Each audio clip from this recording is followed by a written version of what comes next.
What's up, Green Bay Packers fans? Welcome back, and as always, thank you for joining me. Happy game day. Packers are taking on the Detroit Lions here later this morning. Before they do, as part of my game day preview, have an article version of this up over at Packers Wire, but we are going to cover my three big things, my three key items, what to watch for as this Packers and Lions game unfolds. But first, hit like on the video, hit subscribe on the YouTube channel. I do greatly appreciate it.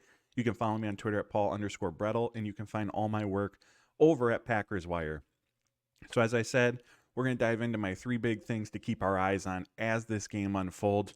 Two of them have to do with the trenches because last time these two teams met, the Lions absolutely bullied the Green Bay Packers at the line of scrimmage on both sides of the ball. So, let's start from the Packers' defensive perspective, their run defense. So, as I'm sure everyone remembers, the last Thursday night matchup between these two, Lions ran wild on the Packers, totaling 211 rushing yards. It was after this game that both in the immediately after post game press conference and then that Friday when Matt LaFleur meets with us again, did he say that some of the keywords buzzwords from those conversations where there needed to be a philosophical change in terms of the Packers defensive approach, that the coaching staff as a whole could not be so rigid was the term that he used.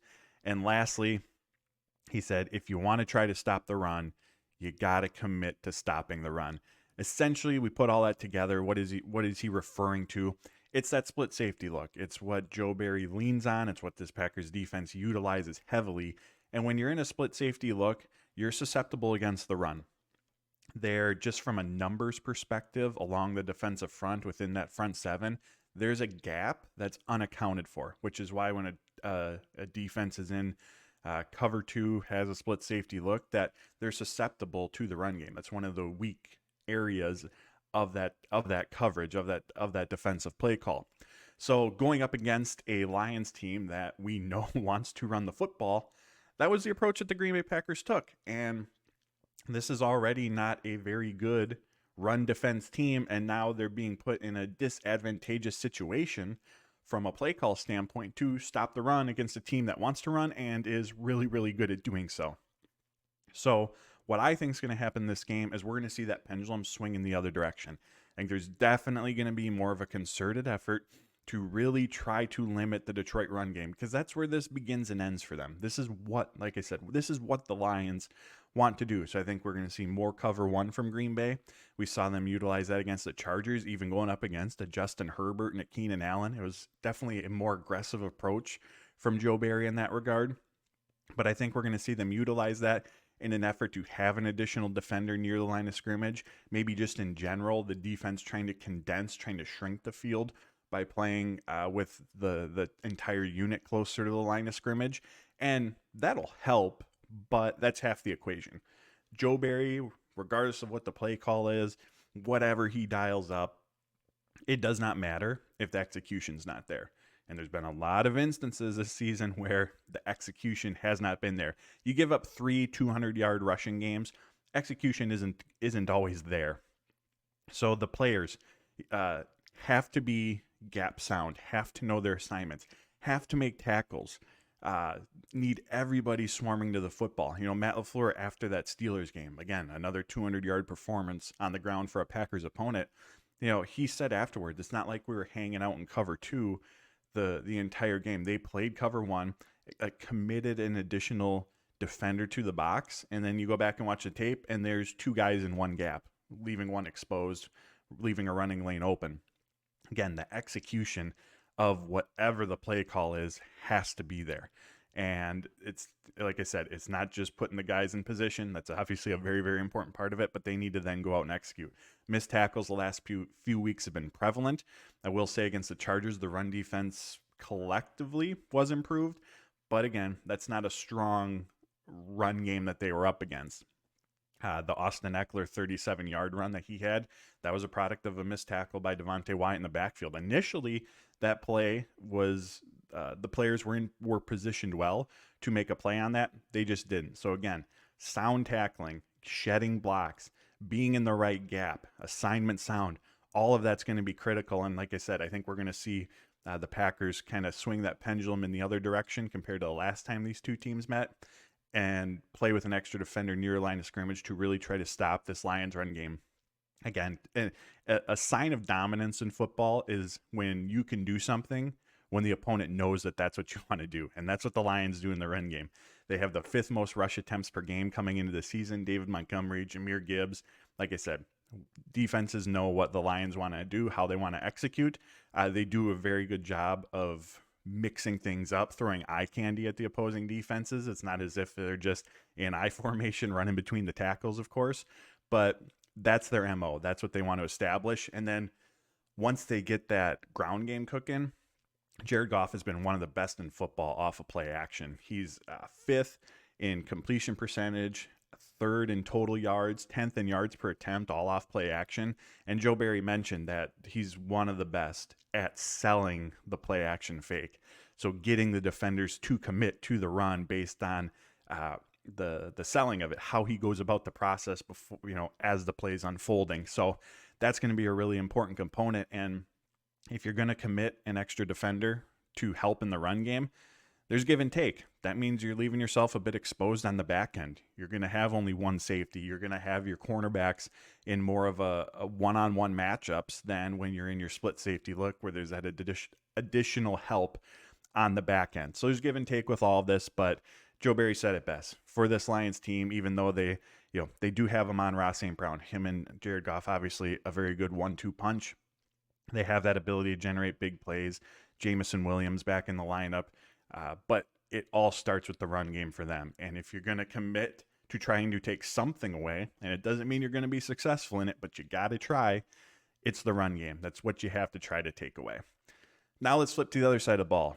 Packers offense. Again, that offensive line week 4 bullied in the run game, or bullied in general, I should say. Jordan Love was pressured on nearly 50% of his dropbacks in that game.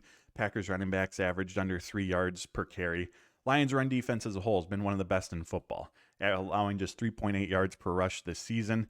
And I think what we're going to have to see in this game, especially given the injuries that the Packers have at the running back position. No Aaron Jones. They had to sign Patrick Taylor off the Patriots practice squad, sign James Robinson to their practice squad, and then elevated for him this game. A.J. Dillon, based on the reports, does sound like he is questionable, but does sound like he is going to play in this game. I think the usage of those running backs, it's obviously going to be a lot of A.J. Dillon. I think he's going to be your first, second down back. Patrick Taylor, in terms of where he excels from a skill set standpoint, it's passing game. He's been a reliable pass catcher. It's as a pass blocker in pass protection. That's a third down running back. So I think A.J. Dillon's going to handle a lot of the first, second down. Patrick Taylor on third down. And then I could see James Robinson maybe have some snaps sprinkled in there as maybe a bit of a change of pace running back. We've seen the Packers kind of randomly, I know it's not random, but it feels that way, have snaps for Emmanuel Wilson kind of throughout the season. I feel like that would kind of be more the James Robinson role in this game. But given the Packers, how they've performed in their run game up to this point in the season, which I guess to their credit, it's been better as of late. Packers running backs for the last 4 games are averaging 4 yards per rush. Now, in the grand scheme of it all, if that was out over the course of the season, that's still in the bottom third of the NFL. So they're not excelling in it by any means, but it's better than where they were the previous 6 games that they had played. So improvement, but not been a strength for them. They're going up against one of the best run defenses in football. They're shorthanded at the running back position. Like, it's just hard to envision a scenario where this offense finds success on the ground. And that's kind of the give and take of this matchup, or in terms of which path do the Packers go down. Let's rewind and look back at week 4. Packers came out in that game slinging the football. They came out throwing the football. It did not work, but from an on-paper game plan perspective, in terms of what you can do, who you're going up against, it made sense why they took that approach. If we look at this Lions defense as a whole, it's, if you're going to pick a part to attack and try to take advantage of, it's the secondary. And again, it's not to say that they're bad, but given this defense construction, that is the weaker point. And again, that's a relative term. but you don't want to go at this front seven over and over and over again. They're really, really stout there. So the Packers coming out and throwing the ball rather than trying to run the ball against that defensive front, like that makes sense. They just did not execute well. They did not take advantage of the opportunities that they had. And on top of that, there were penalties that put them behind the sticks. Jordan Love was under constant pressure, so he was taking sacks. And then they're very quickly playing behind the sticks. It's 2nd and 10. It's 3rd and 12. Predictable passing situations, which just is an absolute no-no against this defensive front with Aiden Hutchinson, John Kaminsky, Isaiah Buggs in the middle that can just pin its ears back and just, boom, point A to point B, go get after the quarterback. That is not going to be a recipe for success whatsoever for the Green Bay Packers in this game, or any game for that matter. But so they came out passing the ball, and all of a sudden it's quick 3 and outs. It's the defense can't get stops because they're not slowing the run game. And I still remember this after the game. Matt LaFleur goes, they had 24 points by the time we had ran 11 plays on offense. Like, the Green Bay never even had the opportunity in that game to, 1, establish the run, or 2, to really fully get into what their game plan was for the week. So that's one approach that they could take in this game. Again, try to move the ball through the air. And again, from a matchup standpoint, that feels like the path they're going to have to take. Now, moving the ball through the air doesn't mean chucking the ball downfield. I think a lot of short area throws, quick passing game to get the ball out of Love's hands, and to a degree to mirror the running game a little bit. You know, wide receiver screens, running back screens. Again, quick passes just to pick up, even if you're picking up 4, 5, 6 yards, kind of mirrors the run game. It puts you in 2nd and 5, puts you in 2nd and 4. Again, you're staying ahead of the sticks. As an offense, you're doing the dictating in that situation. You're not in these obvious passing downs. You're in situations where you could run the ball, you could pass the ball. That takes away some of the bite from the defensive front, some of the aggressiveness from the defense as a whole. So I think that's going to have to be a key element of this game for the Packers.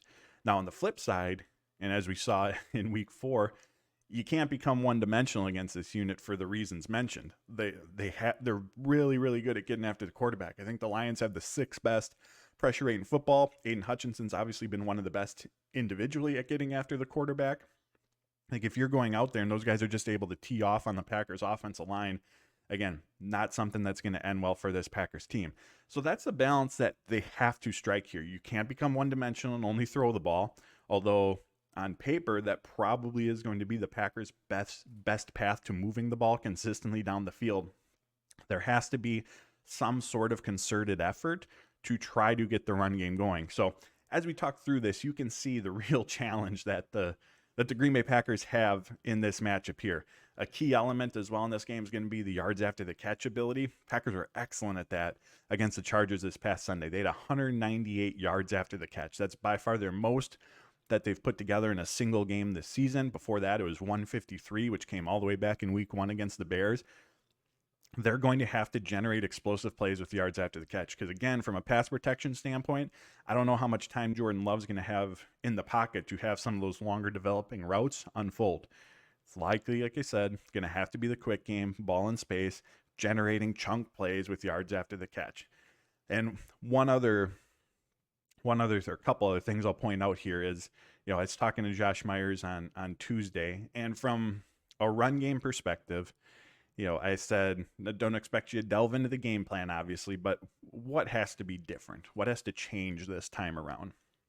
And, he said, and it's not a sexy answer by any means, but it's the fundamentals.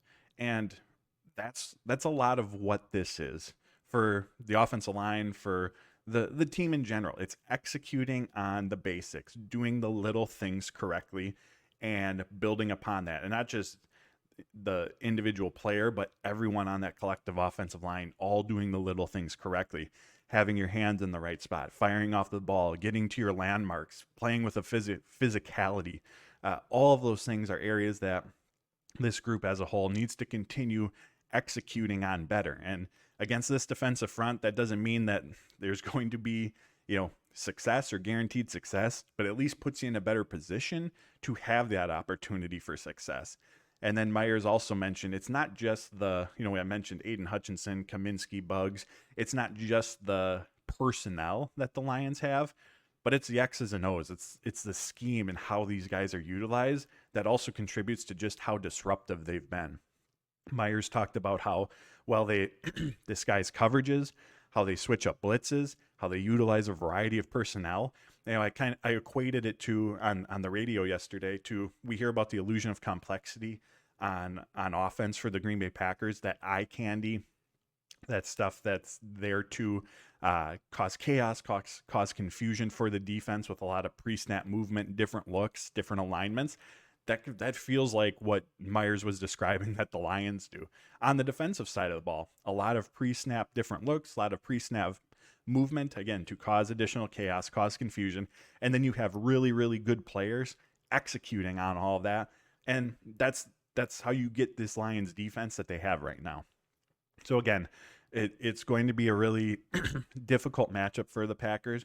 One last thing I'll say is, I think where, one, we know the passing game has obviously the last few weeks compared to week 4 has been day and night in terms of performance. We've seen the growth from this receiver room, which obviously is a major shift from the last time that these two teams met. I also think that Jordan Love's timing, his sense of timing in the pocket, is going to have him better prepared now than what he was in week 4. Because those first 3 games of the season, the offensive line held up pretty well in pass protection. Like, there were a number of snaps through those few weeks where Love had all the time in the world that he needed, able to go through his progressions, find the right read, take what was there, wasn't rushed, wasn't forcing anything. And then all of a sudden he goes from that Sunday game against the Saints, where he has pretty much all the time he needs in the pocket, to just a few days later, a Thursday night game, and boom, he has 0 time. It's not like he was just pressured on almost 50% of his snaps. They were really, really quick pressures. And so from a timing perspective, that internal clock that quarterbacks need to have, he goes from, one day being able to take his time, relatively speaking, of course, go through his progressions, I should say, to all of a sudden having none. And I think just the added experience that he's had, the experience in that game specifically of what that pass rush can do, I think is going to have him better prepared to be more willing to, when he sees a player, he's just got to take it. This is not a game where he can be picky. If there's a window, he has to be decisive, has to be accurate, obviously, and he has to just let it rip. He cannot wait for that potential better opportunity that could come as he goes through his progressions. So I will say, I think in that regard, based on that game, just the added experience that he's had, that he's going to be better equipped to handle this Lions pass rush as well in that regard. All right, last item. We're going to talk about the Packers injury report, because obviously that's been a big storyline this week. Coming off a big win against the Chargers on Sunday, and then boom, the reality that is the NFL. Packers had nearly a third of their roster on the injury report in some capacity this week. They released what that final injury report is. So obviously no Aaron Jones, no Darnell Savage. Good news with Jones. He escaped major injury, suffered an MCL sprain, and Matt LaFleur said he doesn't anticipate him going on injured reserve. Darnell Savage, not surprising that he's out. He just returned to practice on Monday, and with this being a short week, they didn't even have any true practices like they normally do. So he's going to have some additional time to ramp up before being added back to the 53-man roster. And keep in mind, when that happens, a cut's going to have to be made. Doubtful is Josiah DeGuara. Again, Packers are going to be shorthanded at tight end. Obviously, without Luke Musgrave, Josiah DeGuara is doubtful, so they brought up Henry Pearson. They elevated him from the practice squad to the active roster. He's listed as a fullback. He's an undrafted rookie out of Appalachian State, where he played tight end. So he has tight end experience. Where I think we'll see him on the field primarily is on special teams. Like going back to training camp, going back to preseason games, there were a number of different phases where he was actually taking starting special team snaps. So he showed over the summer an ability to be effective in that area. So we'll see Pearson on special teams. We might see him, if he does see offensive snaps, it's going to come in the backfield. It's going to come in that traditional fullback role, which is really what they've pared down Josiah DeGuara's role to as well. Like as Tucker Kraft has emerged, especially over the last month, Ben Sims is seen some snaps here and there. Josiah DeGuara's role on offense has decreased, and he's become basically a fullback. When he's on the field, a lot of times it's in the backfield. So maybe there's a handful of snaps for Pearson in that regard, but for the most part, he's going to be on the field on special teams.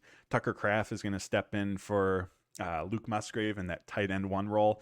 And Adam Stenavich, when asked about from a game planning perspective, obviously both Kraft, both Musgrave, big, athletic, fast tight ends, but skill set in terms of where they excel is different. So when Adam Stenavich was asked, all right, from a game planning perspective, what does anything change with Tucker Kraft as tight end one? He said there's going to be a few things that they're not going to ask Kraft to do that they would ask Musgrave to do. But he said for the most part, game plan is going to be the same. So Kraft is going to step into that role.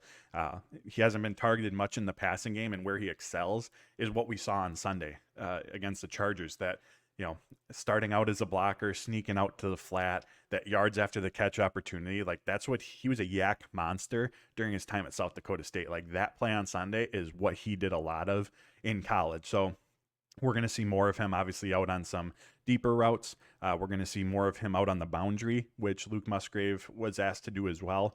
And then Ben Sims is going to slide into that what was the Tucker Kraft role, which was basically as a blocker. So that's where Sims going to be. And Adam Stenavich, last week, I asked him about just the blocking overall of his young tight ends. And he, of course, added the caveat, still a long ways to go, but he's been very happy with the growth that Sims, Musgrave, and Kraft have shown in that regard. On to the questionable. So Jair Alexander, Rudy Ford are both questionable, both practiced all 3 days this week in a limited fashion.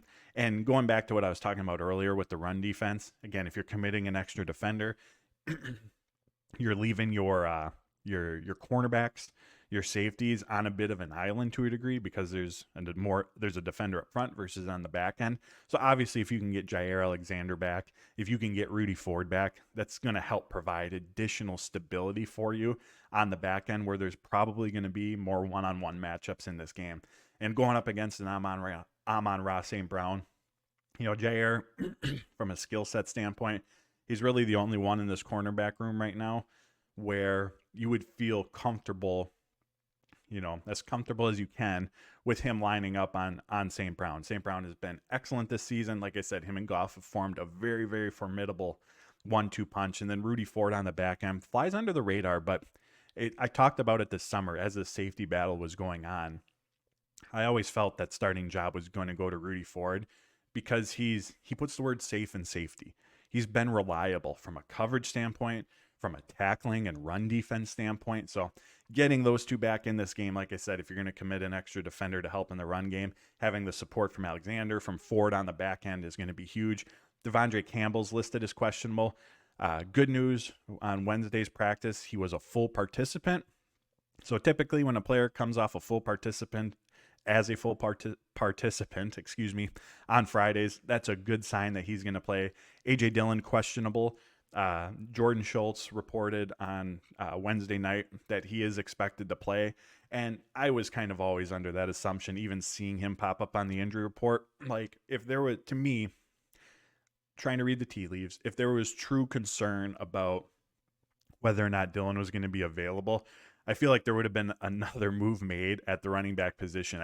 I can't imagine the Packers, for one, going into a game with just Patrick Taylor and just James Robinson and only two running backs in general active on your roster. So always felt like A.J. Dillon was going to be available for this game, and according to the report, he's going to be.